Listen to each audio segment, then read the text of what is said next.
Bueno, muy buenas tardes para todos. Bienvenidos nuevamente a esta reunión. El día de hoy nos corresponde un estado del arte, inicialmente, con relación al tema de troponinas en el servicio de urgencias.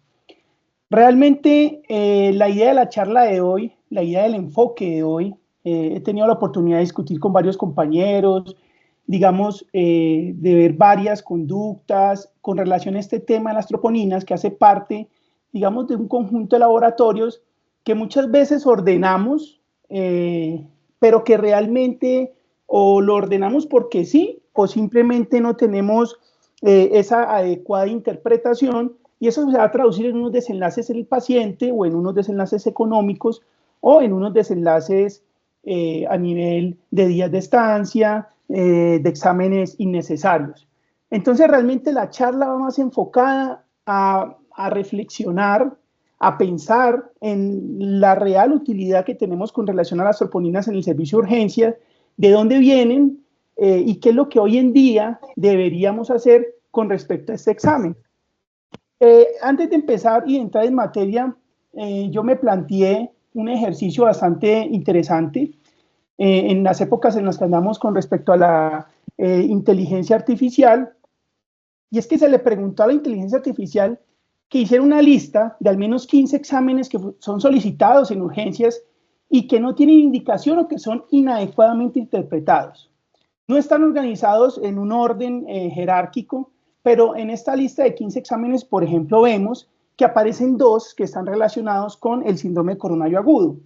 Ya lo que es la creatinina, la fracción MB para el diagnóstico de infarto agudo de miocardio, aún hoy en día hay sitios, ya sea por cuestiones de recursos o por falta de actualización, se sigue solicitando y pues encontramos la troponina en los pacientes con dolor torácico no isquémico claro o digamos en otro escenario. Ahí podemos ver otros exámenes pues que obviamente en algún momento hemos entrado a discutir. Después de eso entonces se le preguntó que de esos exámenes en esta sí organizara en cuanto a jerarquía cuáles generan mayor peligro, y solamente me cité de esos exámenes los 5, mayor peligro con los resultados falsos positivos o a interpretaciones erróneas. Y entonces, pues, pienso que esto no es un descubrimiento, ni tampoco es algo que va a sorprender, la troponina aparece en primer puesto. Y es que, ¿qué pasa? Falsos positivos de troponina o interpretaciones erróneas de este examen, en la consideración que esto requiere, puede generar aumento en terapias innecesarias que aumentan riesgos. Y aquí solamente cito algunas, sin considerar las otras miles de terapias, los otros miles de exámenes que se podrían realizar, como por ejemplo angiografías innecesarias, exponer al paciente a métodos que pueden ser invasivos no tanto como otros, pero que además también podríamos exponerlos al contraste, terapia trombolítica o terapias de reperfusión, anticoagulación y antiagregación. Y sumándole a eso, entonces, ignorar patologías que producen su elevación y que por su interpretación errónea puede terminar en desenlaces adversos en el paciente. Ignorar que el paciente puede estar en un estado séptico, una insuficiencia cardíaca, que tenga una enfermedad renal, un tromboembolismo pulmonar o sangrados intracraneales. Con base en esto y lo que entonces se ha discutido, me permito pues ofrecerles la charla de que más bien hablemos de troponinas en urgencias y cómo poder utilizarlas o aprendiendo a utilizarlas. Entonces, en primera instancia, ¿qué son las troponinas? Muy rápidamente, recordemos que las fibras del corazón, las fibras miocárdicas del corazón se componen de un músculo estriado que es especializado a nivel del corazón, pero que comparte unas características con otras zonas musculares del cuerpo. Tiene dos filamentos, los filamentos gruesos de miosina, con unas cabezas que se van a unir a estos filamentos delgados de actina y que una vez se unen, pues esto genera finalmente la contracción. ¿Qué es importante, digamos, resaltar para lo concerniente al tema? Una vez ocurre ese potencial de acción y esa despolarización de la membrana, pues eso va a producir que haya entrada de calcio a la célula, ese calcio vaya al retículo sarcoplásmico, se liberen cantidades considerables de calcio que van a interactuar con este, que es el que más nos corresponde el día de hoy, que es el complejo de troponinas. Ya veremos pues brevemente de qué se encarga cada una de estas troponinas, y finalmente esto genera un cambio conformacional en los filamentos delgados de actina para que se pueda dar esa unión con los filamentos gruesos de miosina. Entonces, ¿qué ocurre? Este complejo de troponina se compone de tres elementos, que son la troponina T, la troponina C y la troponina I. Este complejo de troponinas, entonces, se encuentra en estos filamentos delgados de actina, como pueden ver, están unidos, pero principalmente la troponina I, y además de eso, otra proteína que es larga, que es la tropomiosina. Fácil, ¿en qué consiste entonces esto y por qué esas troponinas asumen el nombre de T, de C y de I?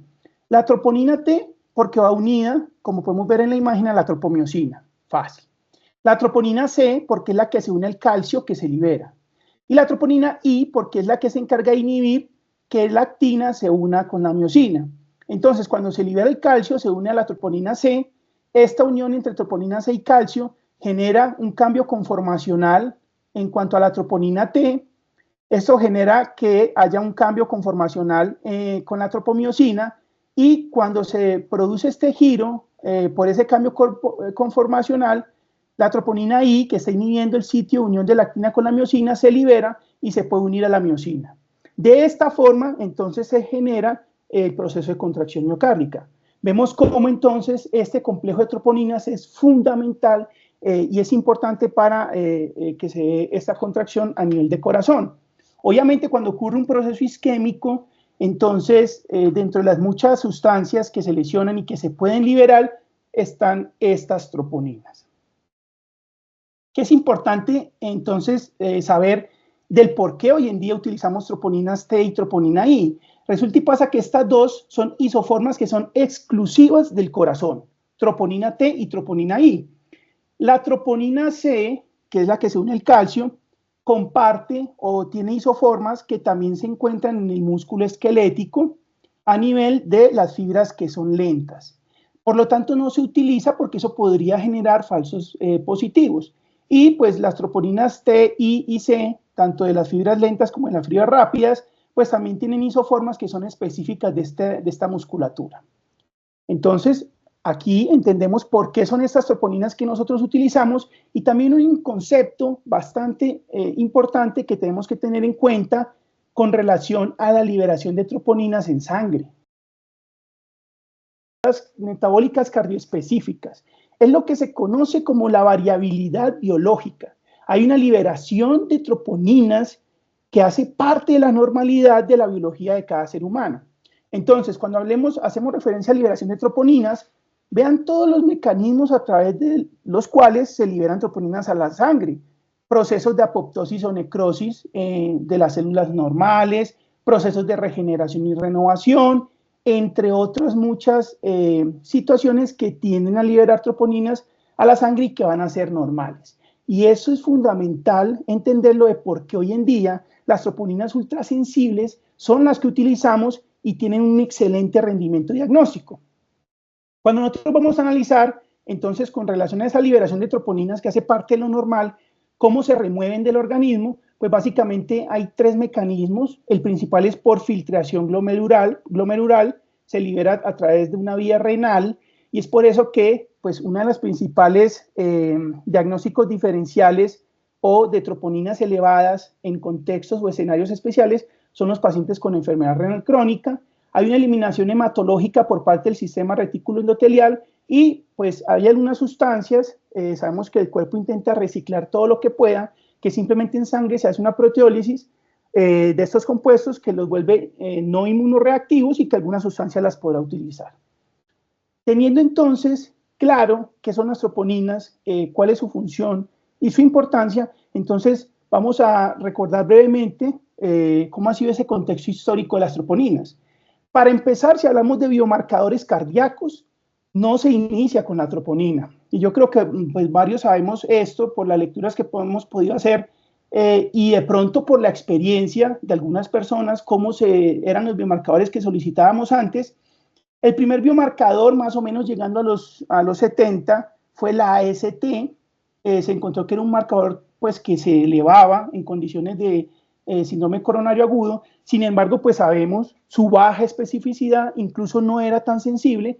Posteriormente aparecieron la CK, la fracción MB de la CK, incluso la LDH. por allá llegando a los 80s le apareció la mioglobina, después se definió que la masa de la fracción MB de la CK se podría utilizar y esa se utilizó durante mucho tiempo como uno de los principales paraclínicos para el diagnóstico, pero por allá en 1990, como veremos más adelante, empezaron los estudios con relación a los ensayos de troponina, hasta que hacia el 2000 pues, se redefine lo que se consideraba como el infarto, y a partir del 2010 empiezan los ensayos con troponinas ultrasensibles, empiezan a salir los estudios, empiezan a sugerir cómo implementarse, hasta que finalmente pues, hace parte de lo que hacemos hoy en día. En relación entonces a las troponinas, ya mencionamos, en 1990 aparece el primer ensayo disponible de troponinas cardíacas. Estas son las que vamos a conocer de primera generación o troponinas convencionales. Ya vamos a ver cuáles son las características de esas troponinas. Entre 1990 y el 2000 aparecen varios estudios que nos llevan pues a este consenso. Dentro de los estudios más relevantes en esa fecha está este que apareció en 1991, después otro en el 93, apareció uno en el 96 y otro en el 97, y con base en eso entonces llegamos a esta publicación del año 2000 que redefinen lo que se manejaba como infarto agudo de miocardio, y es un documento que publica la sociedad tanto europea como el Colegio Americano de Cardiología. ¿Qué se define acá? Pues que hay unos elementos para detectar necrosis en células miocárdicas. Hay 4, digamos, ítems que me permiten definir esto. Dentro de estos están los marcadores bioquímicos, y como pueden ver a partir de este documento, entonces ya empezamos a tener en cuenta las troponinas T o la troponina I, que excede el percentil 99. Este concepto ya se manejaba con la CK fracción MB, y vean, por ejemplo, definiciones como hasta el día de hoy han cambiado a lo largo del tiempo. Acá se tenía en cuenta que fuera 24 horas posteriores al evento. Tenía la posibilidad de la medición de la troponina T o I. Se relegó al segundo puesto la CKMB. Esta sí requería 2 tomas consecutivas que excedieran el percentil 99, o que una de esas tomas excediera 2 veces el valor normal. Hacían énfasis que debía elevarse y descender. En caso de que eso no ocurriera, se debía considerar pues otro escenario aparte del infarto. ¿Qué es importante tener? Acá empiezan entonces a insistir con que había que tener en cuenta los valores de referencia de cada laboratorio, porque pues sabemos que no solamente se logró definir que la troponina T y la I eran buenos biomarcadores, sino que además pues muchos laboratorios comenzaron a trabajar en sus propias marcas. Entonces esos valores de referencia no son universales, es una de las grandes conclusiones que queremos llegar al final de la charla, sino que cada laboratorio define unos valores. Y lo otro es que desde este año se habla que los coeficientes de variación de cada prueba deben ser menor al 10%. En esta época, estos valores eran mayores o cercanos al 20%. Este coeficiente de variación no se logró sino hasta más adelante, ya en lo que hoy en día nosotros manejamos como troponinas ultrasensibles. Este documento nos plantea este gráfico donde nos muestra los picos de cada uno de los biomarcadores. Vemos como pues el de mioglobina y las isoformas CKMB sí tenían unos picos más prontos, pero digamos que los niveles no alcanzaban elevaciones bastante significativas, y además su descenso era bastante rápido. Vemos como el pico de troponina pues iniciaba muy cercano su elevación al de la mioglobina, y pues se mantenía a lo largo del tiempo. Finalmente entonces siguieron los estudios. En el 2007 aparece la primera definición universal de infarto, publicado pues por la Sociedad Europea de Corazón. Acá vemos que desde entonces y hasta la fecha empiezan a resaltarse unos elementos bastante importantes. Que se necesita para el diagnóstico de infarto que haya evidencia de necrosis, y esto pues la detección de biomarcadores, más, y eso es muy importante, clínica de isquemia miocárdica. Esa es otra de las conclusiones a las que vamos a llegar. Yo, para hacer el diagnóstico de infarto, necesito un contexto y una clínica de síndrome coronario agudo. Obviamente hay casos especiales, hay equivalentes anginosos, hay poblaciones especiales, pero siempre tengo que esta evidencia de necrosis asociarla a un contexto isquémico. Y la detección o elevación de los biomarcadores cardíacos, preferiblemente troponina, acá en la primera definición de infarto es la primera opción, que al menos uno de los valores esté por encima del percentil 99, el límite superior de normalidad. A partir de acá se realiza la clasificación de infarto como la conocemos, 5 tipos, y se hace énfasis. Desde acá van dirigidos los esfuerzos de los biomarcadores y de los exámenes para diagnóstico para reducir esto, los falsos positivos de troponinas, y pues también hacen referencia a algunos hallazgos electrocardiográficos. ¿Y por qué es esto? Esta es una gráfica bastante interesante. Pacientes que consultaban por dolor torácico y se les hacía troponinas, cuando se llegaba al final de todo el manejo y al diagnóstico final, vean este resultado crítico. Más del 60% de esos pacientes que inicialmente tenían dolor torácico y una troponina positiva eran finalmente causas no cardíacas, no anginosas, no coronarias. Solamente un 30.8% era diagnosticado con infarto agudo de miocardio. Para ese entonces se plantean unos problemas con el diagnóstico. La troponina es bastante específica, es mucho mejor biomarcador que todos los anteriores, pero para ese entonces los algoritmos aún no eran demasiado demorados. Pasamos de algoritmos de 3 días inicialmente, se reducen a 24 a 48 horas, y para este entonces ya eran como de 9 a 12 horas. Era todavía muy demorado hacer el diagnóstico de infarto agudo de miocardio. Aunque a las troponinas se mejoró el rendimiento diagnóstico que mencionaba, los niveles de detección eran todavía muy altos, por lo tanto cambios mínimos no eran detectados, y eso generaba pues también altos falsos positivos. Posteriormente, por allá como en el año 2010, empezaron las investigaciones en troponinas ultrasensibles y pues algunos estudios a aplicar este tipo de ensayos. En el 2014 sale la guía americana para infarto no ST y angina inestable. Esta guía empieza a hacer recomendaciones no puntuales, digamos en esas recomendaciones con nivel de evidencia y grado de recomendación con relación a las troponinas ultrasensibles, pero sí empieza a sugerir en el texto que deberían ser los biomarcadores que se deberían llegar a utilizar. 2014, última publicación, y hasta la fecha, americana o de Estados Unidos no ha actualizado esta guía. Hoy en día, pues ya lo veremos, manejamos la última publicación del año pasado de la guía europea. Llegamos entonces al 2017, entonces en enero 18, después de tantos evidencia, tantos estudios y tantas publicaciones, la FDA aprueba el primer ensayo de Elixis, de troponina Elixis, que pertenecía al laboratorio Roche. Y de aquí en adelante, esta fue la primera, de aquí en adelante entonces viene que se aprueben los demás ensayos de los demás laboratorios. ¿Qué ocurre? Después de esta fecha, empiezan a surgir todos los estudios que empiezan a incluir cómo serían o cómo deberían ser los algoritmos diagnósticos, incluyendo estos ensayos de troponinas ultrasensibles, pues en el enfoque de pacientes con síndrome coronario agudo. Dentro de todo lo nuevo que surgió, entonces aparecen el famoso delta, los valores de delta para el diagnóstico de lesiones agudas, principalmente para diferenciarlas de lesiones crónicas, o aumentar el rendimiento diagnóstico a partir de 2 muestras. Este gráfico se los quiero mostrar porque varios estudios empezaron a intentar demostrar cuál sería el delta ideal.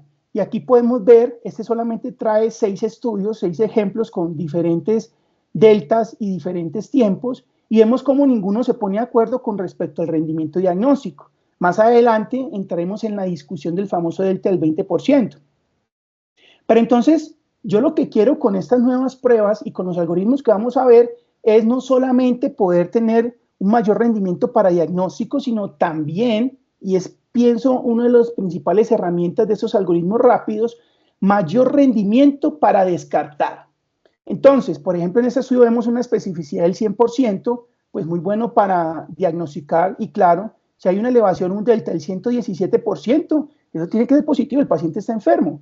Pero entonces, ¿qué tanto nos afecta esa sensibilidad? ¿Será que con ese valor de 69% se podría descartar la patología en el servicio de urgencias? Entonces salen nuevos algoritmos, como les mencionaba, nuevas estrategias, aparecen algoritmos de muestra simple de 1 hora, de 0 y 1 horas, de 0 y 3 horas, valores y puntos de corte absolutos a partir de estos algoritmos. Pero lo más importante con la aparición de las troponinas ultrasensibles es que se reduce el tiempo del diagnóstico. Vemos que aquí en ninguno de estos algoritmos vemos 12 horas, 24 horas, 9 horas. Ya la máxima, que es esta, son 3 horas. Además de eso, aparece el criterio en varios algoritmos, en todos prácticamente, aparece el criterio del delta. Y obviamente, pues todo esto genera que no solamente sea más rápido, sino que se detecten niveles más bajos de troponina. Dentro de estas publicaciones iniciales, este es uno de los primeros algoritmos que se plantea en el año 2017. Sabemos que en nuestro contexto colombiano, aplicar esto en los servicios de triaje es un poco complicado. Ellos lo hacen allá, por ejemplo, en Estados Unidos. Entonces nos plantean que si el paciente llega con dolor torácico y la troponina está por debajo del límite superior de normalidad y el dolor lleva más de 6 horas, teniendo en cuenta pues algunas consideraciones, ese paciente puede ser egresado. Ni siquiera entra al servicio de urgencias. Obviamente aparecen otras consideraciones, como si el dolor dura menos de 6 horas, pues se realiza una nueva prueba a las 3 horas y dependiendo si hay cambio o no hay cambio, pues se define si requiere manejo invasivo o sea egreso. Y si de entrada el paciente tiene altos valores de troponina, definiéndose como 5 veces por encima del límite superior normal, esos pacientes no necesitan más pruebas, sino que entran de una vez a manejo invasivo. Entonces, este algoritmo, aparte de ser rápido, pues es bastante práctico y permite que esos pacientes que tienen una patología tiempo dependiente sean manejados y enfocados mucho más rápido. Aquí traigo este otro ejemplo, pero más adelante entraremos en la discusión de los algoritmos. Hay muchos laboratorios, generalmente en nuestro medio y en nuestro contexto, pues son estos dos los que principalmente tenemos, el de Lixis, que es de Roche, o el de Architect, que es de Abbott. Por ejemplo, este lo encontramos en la clínica Hospedal y este lo encontramos en el Hospital CES de Caldas. ¿Y por qué es importante esta gráfica? Porque si ustedes pueden ver aquí los valores absolutos a partir de los cuales o yo descarto o yo ingreso al paciente al algoritmo de síndrome coronario agudo son distintos. Así sean por pequeñas cosas. Aquí yo descarto con un valor menor a 5 nanogramos litro. Aquí lo descarto con un valor menor a 2 nanogramos litro. Aquí, si el cambio es mayor a 5 nanogramos y aquí si el cambio es mayor a 6 nanogramos. ¿Y esto por qué es importante? Porque nosotros no podemos generalizar hoy en día con las guías que tenemos, con las herramientas de los ensayos de troponinas que tenemos, que tienen unos valores absolutos que están validados y ya lo vamos a ver. No podemos generalizar todos los resultados con el famoso delta del 20%, que ya entraremos a discutir si eso realmente es algo con evidencia o si simplemente es una costumbre. Entonces, los resultados van a variar de lo que me salga en el hospital, en la clínica Hospedal o de lo que me salga en el Hospital CES de Caldas. Vemos que, por ejemplo, acá el delta es del 25% y vemos que acá el delta es del 40%. Aplicando el concepto que tenemos del 20%, entonces, ¿cuántos pacientes se están quedando por fuera de este algoritmo? ¿Qué se lograba con estos nuevos algoritmos asociados a troponinas ultrasensibles? Aquí lo vemos y la gráfica es muy diciembre, es reducción de los tiempos. Vemos cómo todos esos tiempos para el diagnóstico se van reduciendo hasta los algoritmos de 0 y 1 hora, pues que se demoran 1 hora, como vemos en la gráfica. Finalmente, después de que se aprueban y que empiezan todos los algoritmos, llegamos a la cuarta definición universal de infarto, que es la que existe actualmente y que fue publicada en el año 2018 en la revista de Circulation, y vemos que entre las cosas nuevas que trae la guía con respecto a las previas, algo que es bastante interesante y que en un casi 70% no lo aplicamos, y es la diferencia entre injuria miocárdica y infarto agudo de miocardio. Y es muy importante hacer esa distinción. Ya lo hemos mencionado y lo mencionaremos, no toda elevación de las troponinas es infarto agudo de miocardio. Además de lo anterior, pues hay un apartado grande sobre las troponinas cardíacas y sobre el uso de troponinas ultrasensibles. Dentro de las definiciones, como les mencionaba, elevación de troponina es igual a injuria miocárdica. siempre y cuando uno de esas muestras esté por encima del percentil 99, límite superior. Y se considera aguda si hay elevación o descenso en sus valores. Aquí en esta definición literal y tal cual de la guía de la cuarta definición de infarto, aquí inicialmente no se menciona de cuánto tiene que ser esa elevación o descenso. Y un infarto de miocardio es esa injuria miocárdica que previamente la definimos con evidencia de isquemia. Y lo venimos mencionando desde la primera definición de infarto. Ahora bien, ¿qué son esas troponinas de alta sensibilidad? Así como tuvo un avance y fueron cambiando los biomarcadores hasta llegar hasta el que actualmente es el mejor, las troponinas en cuanto a la forma en que se realizan también han ido cambiando. Casi siempre se utilizan inmunoensayos que involucran anticuerpos. La de primera generación, que fue la primera que salió, utilizaba un único anticuerpo y simplemente tenía un trazador de radioisótopo. Detectaba unas concentraciones de troponina a nivel de sangre. A medida que fue evolucionando el tiempo, entonces ya le agregamos a este anticuerpo, le agregamos una enzima que tenía quimioluminiscencia y que además de eso podía detectar concentraciones más bajas, y a medida que fueron avanzando las generaciones, las concentraciones que detectan en sangre son mucho y mucho más bajas. Llegando hasta la que actualmente tenemos, que es la de alta sensibilidad, vemos que logra detectar el límite inferior de detecciones de 5 nanogramos litro, que eso es bastante, concentraciones bastante pequeñas con respecto, por ejemplo, a la inicial que era de 10 nanogramos mililitro. ¿En qué consiste el inmunoensayo que nosotros utilizamos el día de hoy con respecto a las troponinas de alta sensibilidad? En este momento utilizamos dos anticuerpos, un anticuerpo de captura y un anticuerpo de detección. Este anticuerpo de detección tiene fijado esta enzima de quimioluminiscencia y dependiendo de qué tanto se genere ese brillo o es la forma en que se detecta en el ensayo, pues asimismo hace la cantidad o la concentración de troponinas que están presentes en sangre. Esta prueba es rápida, generalmente dura menos de 1 hora en que el resultado salga y, como les menciono, utiliza dos anticuerpos que detectan concentraciones más bajas de troponina. ¿Cuáles son las ventajas entonces de estas troponinas ultrasensibles? Primero, que detectan niveles más bajos de troponina.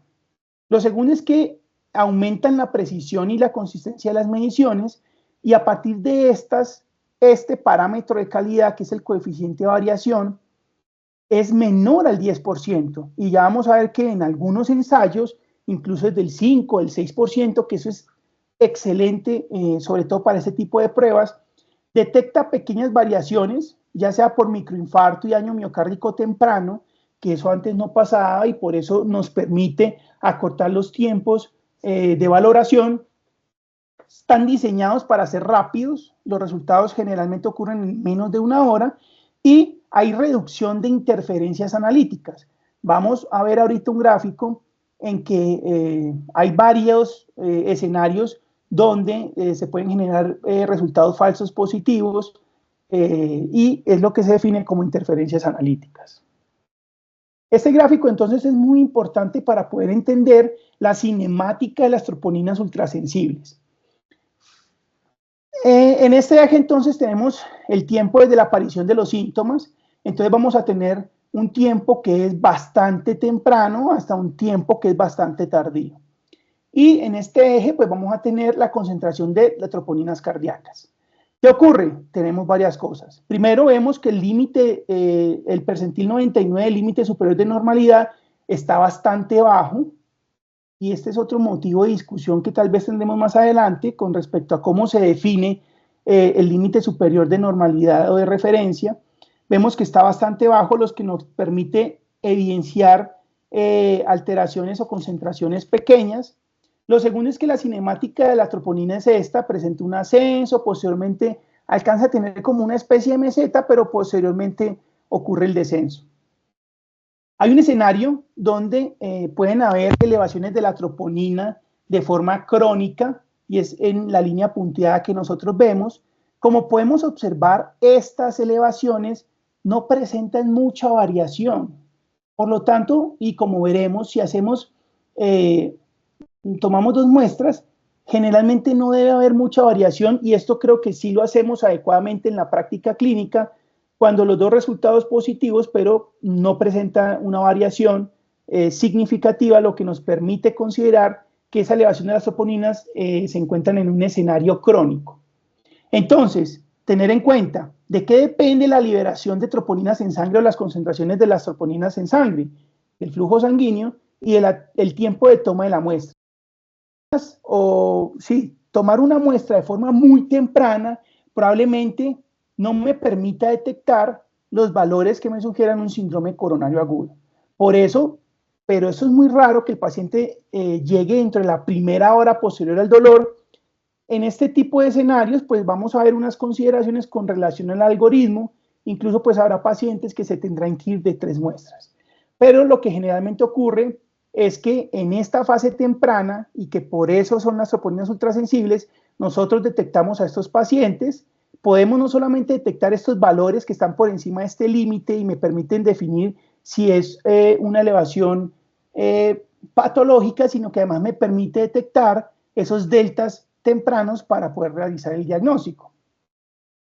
En si pues tomamos la muestra, en esta muestra que es más tardía, probablemente no detectemos los deltas, pero las elevaciones nos lo puedan sugerir, y pues en muestras que ya son muy tardías, probablemente los valores estén por encima del límite superior del percentil 99, pero empezamos a ver que hay una declinación de estos valores. Por eso es que el delta no solamente lo aplicamos para ascensos en los niveles de troponina, sino también para los descensos, porque tiene mucho tiempo, tiene mucho que ver el tiempo en el cual el paciente consulta y la cinemática de la liberación de troponinas cardíacas en el torrente sanguíneo. Este gráfico bastante eficiente.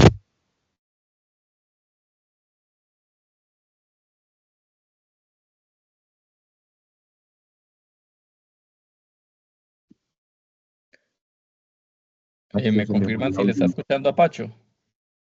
Pacho se le fue el audio. ¿Me escuchan? Ahora sí, Pachito, ahora sí. ¿Ibas a ¿Se empezar? fue hace rato? Hace 20 segundos. Ah, bueno, no. Estaba mostrando que este gráfico nos menciona cómo en esa evolución los primeros ensayos de troponina, que son los que definimos como convencionales, vemos que en la mayor parte es de color rojo, o sea que solamente detectaba esos cambios con pacientes que tenían una necrosis miocárdica franca y estados muy patológicos, y una muy pequeña parte de aquellos pacientes que tenían elevaciones de la troponina, pero que probablemente podían encasillarse en escenarios no asociados a lesión miocárdica. Las de cuarta generación aumentan ese espectro, pero la importancia de nuestras troponinas es que vean, incluye este color verde, y este color verde incluye los niveles de troponina en sangre en pacientes que son saludables. Estas troponinas pueden detectar hasta esos mínimos niveles, por lo que pues, su rendimiento diagnóstico es mucho mejor. Y si hablamos de rendimiento diagnóstico, de este lado izquierdo vemos concentración de troponinas, de este lado derecho vemos rendimiento diagnóstico. Cuando las troponinas están francamente elevadas, rendimiento diagnóstico, valor predictivo positivo mayor al 95%, con una especificidad también que es muy alta. Entonces me permite hacer diagnósticos con una precisión bastante alta. A medida que esas concentraciones van bajando, obviamente vamos perdiendo rendimiento diagnóstico con relación a valor predictivo positivo, porque pues cualquiera de estas patologías, y ya veremos, puede elevar las troponinas, pero de una forma también hacia el lado contrario y de forma espectacular, vemos que a medida de menores niveles de concentración de troponina, el rendimiento diagnóstico con relación a sensibilidad y valor predictivo negativo son altísimos, hasta un 99%, lo que me permite, con el resultado más bajo de troponinas, descartar el cuadro de infarto de forma más rápida y de forma más confiable. No toda elevación de troponinas es un infarto por síndrome coronario agudo. Eso es algo que se ha discutido, o sea, que tenemos el concepto, pero que muchas veces vemos que no se aplica en los servicios de urgencias. Este es el gráfico que nos plantea la cuarta definición de infarto, que es bastante resumido a mi parecer.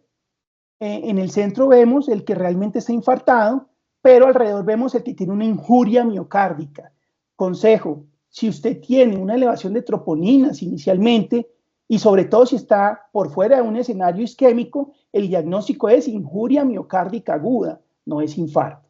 Y aquí nos plantean unos escenarios: hipoxemia, hipotensión y choque, enfermedad renal, falla cardíaca, arritmias y anemia, que me pueden generar una injuria miocárdica aguda y que además me pueden generar un infarto. Pero este no es un infarto tipo 1 que conocemos por enfermedad obstructiva aterosclerótica, sino es un infarto tipo 2. No es el motivo de la charla, pero pues es solamente para aclarar. Nos quedamos tranquilos. Estos son los escenarios que me pueden generar una injuria miocárdica aguda. No. Tenemos causas gastrointestinales, tenemos causas multisistémicas como las que acabamos de ver, tenemos causas cardiovasculares, claramente, pulmonares, neurológicas, pacientes con hemorragia subaracnoidea, ya lo conocemos de los estudios, troponinas positivas, y entonces se va para algoritmo de síndrome coronario agudo. Esta es una de las causas de elevación de troponinas. Las interferencias que se generan en los ensayos, generalmente los anticuerpos heterofílicos son los que más producen esta interferencia y estos falsos positivos. Factor reumatoideo, la fosfatasa alcalina, que muchas veces es utilizado como amplificador en los ensayos de troponina. Tenemos causas renales y nos podemos quedar aquí toda la vida viendo miles de causas que pueden generar elevación de las troponinas. Por lo tanto, es importante que siempre el contexto clínico y siempre el escenario clínico sea orientado en un síndrome coronario agudo y no pedir exámenes por ahí, porque vean, todas las causas y lo que hacen es hacernos perder y pedir exámenes innecesarios. Entonces se plantea este escenario como para encasillar al paciente. Si yo tengo un paciente que le pide una troponina y tiene un valor por encima del percentil 99, entonces miro. La troponina permanece estable, entonces probablemente sea una injuria miocárdica crónica, ya vimos las patologías, pero si presenta ascenso-descenso, entonces hay que ver, ¿está en un contexto de isquemia? Si está en un contexto de isquemia, nos vamos por un infarto agudo de miocardio. Y ahí ya definiremos si es tipo 1 o tipo 2, porque hay una alteración en el balance entre la demanda y el requerimiento de oxígeno.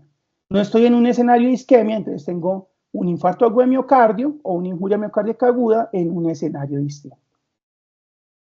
Cuando nosotros tengamos elevaciones de las troponinas leves que no superan 5 veces el límite superior, y que de pronto dentro de los algoritmos se nos quede como una zona intermedia o en una zona gris, aquí tenemos 3 preguntas que podríamos realizar para mejorar el enfoque de estos pacientes. Lo primero, yo le hice la troponina a ese paciente, tiene una elevación menor a 3 veces el límite superior. ¿Cuál es la probabilidad pretest para infarto en este paciente con base en el dolor, los signos y el electrocardiograma? Si este paciente tiene un dolor con un corto tiempo de evolución, por ejemplo, tiene signos clínicos que sugieren un síndrome coronario agudo y un electrocardiograma con algún cambio que sugiere isquemia, aunque no presente el aumento de 5 veces el valor del límite superior para hacer el diagnóstico de entrada, la probabilidad de este paciente en este escenario que les estoy definiendo es casi el 90%. Entonces, clínica nos ayuda a orientar hacia dónde va el paciente. Si por el contrario, pues no tiene ninguno de estos, la probabilidad se reduce abismalmente.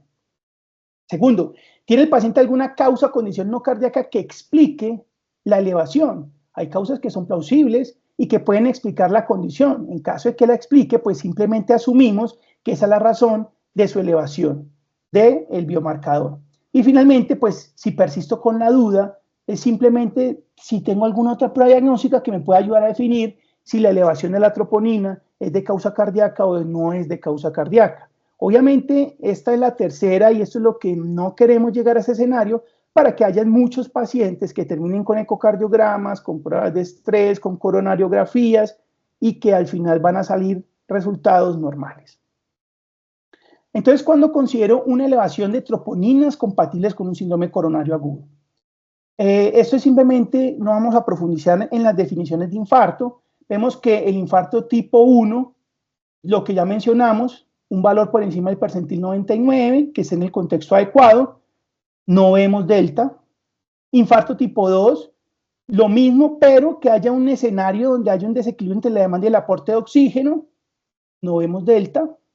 El tipo 3, pues el paciente que post-mortem se evidencia que tiene obstrucción a nivel coronaria, porque en este escenario no alcanzan a tomarse las muestras antes que el paciente fallezca. En el tipo 4, que es asociado a procedimientos, acá sí empieza a ser importante el delta en este escenario, porque obviamente esos pacientes pueden tener unos valores elevados de troponina. Lo que la guía nos recomienda es que en aquellos pacientes en donde los valores basales estén por encima del percentil 99, aumento del 20%. Aquí se aplica y aquí lo dice, delta mayor al 20% o descenso. Y si es relacionado a PCI, entonces las elevaciones tienen que ser 5 veces mayor al valor inicial del límite superior de normalidad, y si hablamos de la revascularización miocárdica, pues hablamos de 10 veces ese valor. ¿De dónde sale entonces el delta? ¿Por qué estoy haciendo énfasis en esto? En la definición que trae la cuarta, los criterios de la cuarta definición de infarto, por el famoso delta del 20%, porque es que es como el único criterio que aplicamos en la clínica. ¿De dónde sale esto? Este es un artículo publicado en el año 2012, vean esto, muchos escenarios, muchas patologías, seguimos con recomendaciones viejas. Acá, dentro de estas recomendaciones, nos plantean este algoritmo, donde dicen, usted tiene unas troponinas y tiene un delta del 20%, entonces eso es significativo con infarto agudo de miocardio. Pero entonces, ¿qué pasa? Hay que tener un concepto que me parece que es importante y que tiene que ver con ese delta del 20%, y es el coeficiente de variación. Brevemente, el coeficiente de variación es una medida estadística utilizada para evaluar la precisión o la repetibilidad de un ensayo o una prueba de laboratorio. ¿Qué significa? Que entre menor sea ese coeficiente de variación, significa que la precisión es mayor y que por más veces que se repita ese ensayo, los resultados van a ser pues similares. Entre más grande sea ese coeficiente de variación, la precisión va a ser menor y los resultados van a ser distintos. Entonces, se utiliza como un estándar de calidad en los laboratorios. Apenas hasta ahora, en las troponinas ultrasensibles logramos, o se logró, que ese coeficiente de variación sea menor al 10%, y los valores aceptables pues son eso. Esta es la fórmula que se utiliza de desviación estándar sobre la media, y para un porcentaje se multiplica por 100. ¿Qué pasa? Con las troponinas convencionales el coeficiente de variación era del 20%, y se detectaban esas troponinas en población sana solamente en un 15%. Eran capaces de detectar esas troponinas. A medida que fueron avanzando en el tiempo, el coeficiente de variación disminuyó, el porcentaje de población sana o que identificaba como población sana con valores de troponinas elevados fueron aumentando hasta las troponinas ultrasensibles, que tienen un coeficiente de variación del 10%, y que las pruebas pueden detectar esas troponinas en más del 50% de la población sana, en algunos reportes hasta el 99%. Entonces, el famoso delta del 20% viene del coeficiente de variación de estudios antiguos. ¿Y esto por qué lo planteo? Porque en los estudios antiguos, donde los primeros ensayos de troponina, ese era el coeficiente de variación de las pruebas. Entonces, si yo tengo un coeficiente de variación donde me pueden salir resultados que son erróneos de un 20%, pues si ese resultado o esa variación o ese delta es mayor de ese rango de error que podría tener del 20%, pues entonces ahí yo asumo que se puede tratar de un infarto. Esos estudios del 2003 hacia atrás es lo que les menciono, coeficiente de variación del 20%. Entonces, aumentos mayores de este margen, pues me podrían explicar aumentos reales de la troponina. Y es un postulado que yo creo que, por lo cual se asumió ese delta del 20%. Pero pueden haber otras razones, y es que varios estudios refuerzan la idea de que un aumento del 20% es improbable que sea debido a las variaciones fisiológicas que hablamos al inicio de la charla, que alcanzan más o menos un 5 a 7%, o imprecisiones del ensayo. Y uno de los elementos más importantes La mayoría de los estudios que refuerzan que el delta del 20% es significativo son estudios que son de observación clínica y que además es de experiencia de los autores. Por lo tanto, el delta del 20% no tiene ningún sustento a nivel de estudios para que yo, hoy en día, con el rendimiento diagnóstico de las pruebas troponinas de alta sensibilidad, que sí tienen estudios de un buen rendimiento diagnóstico, yo siga diciendo delta del 20% y no asuma los valores absolutos de las troponinas. Ya para finalizar, entonces, los algoritmos en urgencias. Ya hemos tocado varios algoritmos y aquí simplemente vamos a reforzar unas ideas. Recomendación crítica, diapositiva importante de la presentación. Familiarícese con los algoritmos. Como vemos, hay varios, pues hay dos que principalmente recomienda la guía, pero usted puede utilizar el que quiera.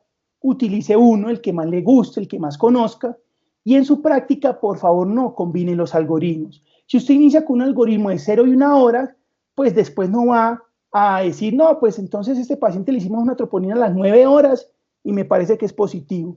Utilice uno. Estos algoritmos son bastante prácticos y bastante fáciles. Y por favor, si usted utiliza un algoritmo o una herramienta, como vemos en la práctica clínica, hágales caso.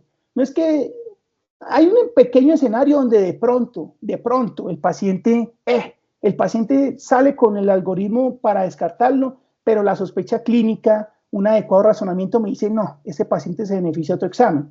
Pero generalmente las herramientas que tenemos, algoritmos, scores y todo eso, tienen un buen rendimiento diagnóstico. Si los utiliza, hágales caso. Y por sobre todas las cosas, nunca olvide la clínica. Eso es lo que prima. Entonces, aquí hay varios algoritmos simplemente para aprender a interpretarlos. Ese es el algoritmo que recomienda la Sociedad Europea de 0 y 3 horas, paciente con sospecha de síndrome coronario agudo, EKG en los primeros 10 minutos, sospecho que es una síndrome coronario sin elevación del ST, troponina, ese ya lo revisamos por debajo del percentil 99, si el dolor está mayor a 6 horas y no tiene score de alto riesgo, alta. Si el dolor está menor a 6 horas, entonces nueva prueba en 3 horas, si tuvo un incremento menor al 50%, alta. Si tuvo un incremento mayor al 50% sobre el percentil 99, estrategia invasiva. Y pues de este lado, si tuvo un aumento por encima del percentil 99 de entrada y es muy alto, 5 veces por encima del límite superior, estrategia invasiva. Y en caso de que no, y que sea más bien como unos cambios que sean estables, pues habrá que hacer un adecuado diagnóstico diferencial. Hay que tener en cuenta que este algoritmo para descartar el paciente es en pacientes de bajo riesgo. Eso hay que tenerlo en cuenta. En pacientes de alto riesgo o que me arrojan score de riesgo intermedio, el algoritmo es otro, en caso de que las troponinas sean negativas. Este es el de 0 a 1 hora. Aquí vemos, es que simplemente coger, me llega el paciente, le hago troponinas. A las 0 horas, menor a A, menor a 5, lo descarto. O a las 0 horas, menor a B, 12 me dio. Y tiene un cambio a la hora menor a C, o sea, no cambió más de 3 nanogramos litro, lo descarto. Ah, que no, que yo utilizo SAUT. Entonces, de ingreso 5 nanogramos litro y a la hora me cambió menos de 2 nanogramos litros, lo descarto. Estos son los valores absolutos que hoy en día debemos utilizar y abandonar esa idea en estos pacientes donde hay signos agudos de que tienen una injuria miocárdica. Estos son los valores que debemos utilizar y abandonar el famoso delta del 20%, que probablemente lo puedo utilizar en condiciones crónicas. Lo mismo para hacer el diagnóstico. Si de entrada es mayor a D, o sea, utilizo Roche, y es mayor a 52 nanogramos litro, no necesito más pruebas. Ese paciente, diagnóstico infarto agudo miocardio, estrategia invasiva. Es lo que les quería mostrar con relación a que esto está más que validado. El rendimiento diagnóstico de estos algoritmos de 0 y 1 horas, por ejemplo, utilizando pruebas ultrasensibles, tienen una sensibilidad en muchos estudios cercano al 100%, con un valor predictivo en muchos estudios cercano al 100%, que me permite con toda confianza descartar el escenario clínico. Claro, esto utiliza los valores absolutos que menciono, no deltas del 20%. Y lo mismo, pues si utilizo el algoritmo de 0 y 2 horas, no vamos a profundizar en eso por cuestiones de tiempo, pero básicamente se utiliza de la misma forma. Ayer Jason planteaba a las 2 de la mañana una discusión con respecto a cuál de esos algoritmos es mejor y cuál debo utilizar. Realmente hay muchos estudios que comparan los algoritmos, suelen ser bastante similares en rendimiento diagnóstico, por lo que usted puede utilizar el que usted quiera. Y realmente, si nos vamos a ver, aquí compara el de 0 y 1 horas con el de 0 y 3 horas, también tiene varios elementos con respecto a la seguridad, no hay diferencias, obviamente el de 0 y 1 horas, pues por lo corto del tiempo me va a poder permitir descartar más pacientes, pero si nos vamos a la guía, que es lo que finalmente en la mayoría de los casos hacemos, troponinas de alta sensibilidad, utilice cualquiera de los algoritmos 0 horas y 1 hora o 0 horas y 2 horas para descartar o ingresar el paciente al algoritmo de infarto no ST, y en caso de que pues usted quede con la duda, los resultados sean inconclusos, podría hacer otra muestra a las 3 horas con un nivel de evidencia igual al de las recomendaciones anteriores. Y la guía plantea este cuadrito, le dice a usted cuáles son valores muy bajos para descartar, cuáles son valores bajos y el delta a la hora, y cuáles son valores altos o el delta a la hora que permite hacer el diagnóstico, tanto si es el escenario de 0 y 1 hora o el escenario de 0 y 2 horas. Ese es el algoritmo pues de la guía, que es lo mismo que acabamos de mencionar. Y pues las áreas de incertidumbre que nos quedan es cómo se fija el percentil 99 de normalidad. El percentil 99 se forma o se define a partir de un grupo poblacional. Pero ¿cuál es ese grupo poblacional que estudiamos? No lo sabemos, porque es que existen diferencias de sexo. Sabemos que los hombres manejan un límite superior de normalidad más alto.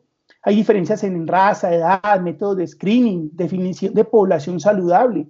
Entonces, ¿será que lo que los laboratorios definen como percentil 99 aplica a nuestro medio? Es un área de incertidumbre. Aplicar el concepto del delta del 20%, realmente creo que el escenario es reducido, sobre todo en condiciones donde la troponina está elevada. Creo que es una condición crónica. Si hay una variación menor al 20%, ahí puedo pensar en ese delta que me ayuda a definir que es crónico. Sin embargo, insisto, esos son datos observacionales, no hay sustento a nivel de estudios. ¿Cuál es el real rol de la variabilidad biológica? Hay unas troponinas que se liberan desde la biología al torrente sanguíneo. Se están escapando pacientes al diagnóstico de IAM con los algoritmos que estamos utilizando. Ahí los estudios generalmente reportan que los pacientes que se escapan y que terminan infartados, pues son menores al 2%. Y aproximadamente un 14% de los pacientes se le dan troponinas tardíamente, o sea, después de 6 horas. El único algoritmo que incluye este escenario es el de su sospecha clínica fundamentada. Eso es lo único que nos puede ayudar a eso. Aquí reporta 14%, vaya a ver si sean más, sean menos, pero desde que usted tenga la clínica y le dé prioridad a esto, probablemente el porcentaje va a ser mucho menor de pacientes con infarto que terminan en la casa. Como conclusiones, entonces, el mayor provecho que puede obtener las troponinas es cuando se contextualiza el paciente, se determina el riesgo y se hace un uso adecuado de estas. Cada algoritmo de rule in y rule out para encasillar a los pacientes en el algoritmo tiene unos puntos de corte definidos y ya los vimos, según la marca comercial. Averigüe qué marca es la que hay en su servicio de urgencias. Avancemos con ese delta del 20%, que ya pues se vuelve un concepto bastante viejo, que aplica en un pequeño escenario y que no tiene un sustento a nivel de estudios. Y finalmente, pues existen muchas áreas de incertidumbre, pero a pesar de lo anterior, las troponinas hoy en día son el mejor biomarcador cardíaco con el que contamos y con el que podemos darle manejo a estos pacientes. Eso es lo que les tenía. Quedo atento a preguntas, dudas, inquietudes, comentarios, aportes.